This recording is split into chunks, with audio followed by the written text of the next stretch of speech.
want to say, yeah, I don't want to say I mastered the slap chop because first of all, it's not that hard of a technique, but I did play a lot with it in the past 4 months or so. Um, because in the first video, like I tried it when it just came out and it was like going like everywhere. I wanted to try it and then I compared it and then we filmed a little video about that. And I've never really published a video because I wanted to get like a better understanding of what it was. And now, well, I've done that. I've played with it a lot, and then now you get to see all these little cultists that I've done. They're slap chopped into to great success. I think I'm pretty happy with the result. Obviously, the bases are not done. But so now I get to give you like maybe a better opinion or not. We'll call that an honest review because I think he's the honest wargamer. So let's give him an honest review. Because I do think it's great, but it also has limits. Like it's not the end all be all of painting, which I think maybe some folks I think kind of defaulted to that of like slap chop everything. I don't think it's great for everything. In fact, I think it's terrible for some things. For example, let's use a big demon here. Let's compare with one of our little demons. This model here, there's not a lot of uses in slap chopping it if you have access to an airbrush because this model here is 90% red, and you can airbrush all of your red and you'll get a much quicker result and very similar in terms of like technique and blending and whatnot with just your airbrush. You don't really need you wouldn't really benefit that much from slap chopping this thing here, this guy here, or most Space Marines for the exact same reason, because they're one main color. Now, where it is great is things like this, these little cultists, or Leagues of Votan, or Imperial Guards, or Orcs, because these are all models that are really, really hard to airbrush correctly. If you take a look at this guy here, this little cultist, which color would you want to airbrush? The skin's maybe 50-50. The cloak is maybe, or a third. And then the metallics is another part. So really, if you wanted to airbrush, you get maybe like a third of the work done. So you're not saving that much time because then you have 2/3 of your model that you have to repaint. And I think that this is where slap chopping is really, it really does the trick, because you see these these cultists here, all slap chopped into a matter of like not enough time for this quality of work, to be fully honest. And then obviously the one thing I didn't do here is the metallics. I'm not a fan of contrast in metallics. That being said, the Army Painter just announced metallic speed paints. Once that comes out, we'll try it. But overall, metallics, I did the old-fashioned way. Would go all Nuln Oil and what was it? Gunmetal. For this at least, but everything else on there, the black contrast, the red contrast, the dark brown, and then the bone color. And which brings me to kind of my next point is there's a lot of like kind of a trial and error type of thing, because the contrasts are like very different from one another and they don't behave the same.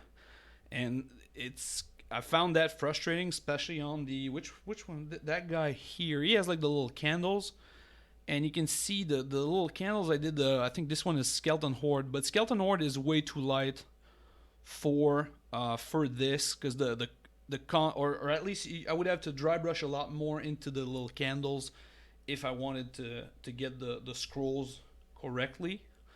I think they look a little bit weirder with it. It's not terrible, but it's not there. And some of the newer ones that are more opaque, like less, they behave less like shades and more like regular paint. They produce like really, really weird result. Blood Angels being one of them. The Blood Angels is like a bright red, but it just looks weird because it is so opaque. It doesn't do a lot of shadows. So you really have like you really need to test it out a little bit before you start to get it, because the results are like all over the place.